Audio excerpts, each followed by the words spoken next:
یہودی کیا کرتے تھے کہ حالت حیض میں عورت سے بالکل کنارہ کشی اختیار کر لیا کرتے تھے، اس کے قریب بھی نہ جانا، اور کھانا پینا بھی الگ اور جھوٹا بھی الگ۔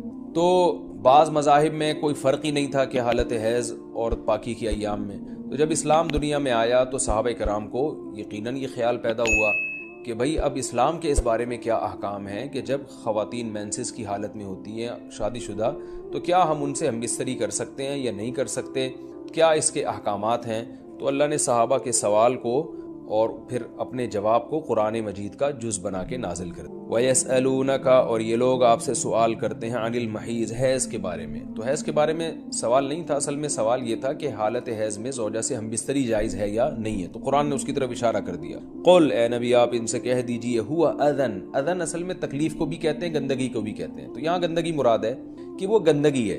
فَاعْتَزِلُوا النِّسَاءَ، لہذا عورتوں سے دور رہو، فی المحیض، حالت حیض میں۔ وَلَا تَقْرَبُوهُنَّ، اور ان کے قریب مت جاؤ، حَتَّى يَطْهُرْنَ، جب تک کہ یہ پاک نہ ہو جائیں۔ تو اس میں قرآن مجید نے جو لفظی ترجمہ ہے وہ قرآن کی آیتوں کا یہی ہے کہ ان سے کنارہ کشی اختیار کر، لیکن احادیث سے ہمیں پتہ چلتا ہے کہ یہاں کنارہ کشی اختیار کرنا یہ کنایا ہے ہم بستری کرنے سے، یعنی ان سے ہم بستری کرنا تمہارے لیے جائز نہیں ہے۔ کنارہ کشی سے وہ جو یہودی کر لیا کرتے تھے وہ مراد نہیں ہے یہاں پہ، اور اس کی تفصیل احادیث میں۔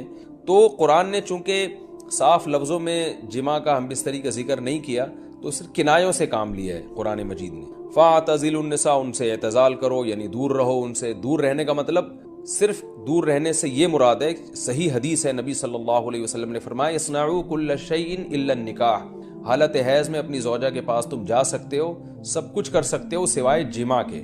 تو انٹرکورس جو اسے کہا جاتا ہے وہ حلال نہیں ہے۔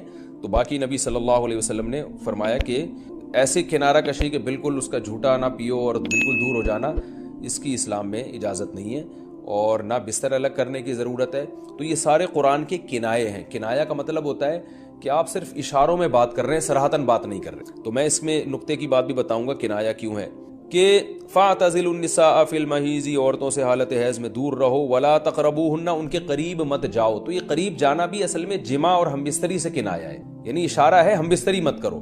تو جماع کا صراحتاً ذکر نہیں کیا جا رہا، تو مراد وہی ہے کنایا، کنائے میں بات کی جا رہی ہے۔ ایک جگہ قرآن میں آتا ہے لا تقربوا الزنا، زنا کے قریب مت جاؤ۔ تو ممکن ہے کسی کو اشکال ہو کہ وہاں تو ہم یہ کہتے ہیں کہ زنا کے قریب بھی مت جاؤ، تو وہاں قریب نہ جانے سے ہم حقیقی معنی مراد لیتے ہیں کہ بھئی زنا ایسا کام کرنا جو زنا یعنی زنا تک لے کر جاتا ہے وہ بھی تمہارے لیے حرام ہے، تو وہاں تو یہ ترجمہ کرتے ہیں۔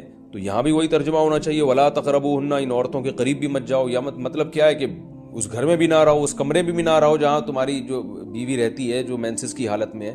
تو یاد رکھیں وہاں چونکہ زنا کا لفظ اللہ نے صراحتاً ذکر کر دیا، کنایا کی اب ضرورت نہیں ہے، لہذا وہاں لا تقربو کا مطلب لا تقربو ہی ہے، یعنی قریب مت جاؤ۔ تو زنا کے قریب مت جاؤ یہ کنایا نہیں ہے، اس کا مطلب صاف کہ زنا تو دور کی بات ہے، کوئی ایسا کام بھی نہیں کرنا جو زنا کے قریب لے کے جاتا ہے، لیکن یہاں اللہ نے ہم بستری کے لفظ کا صراحتاً ذکر نہیں کیا، لہذا جہاں ذکر نہیں ہوتا تو وہاں اشارتاً ذکر کیا جاتا ہے، اور اشارتاً جب ذکر کیا ہے تو یہاں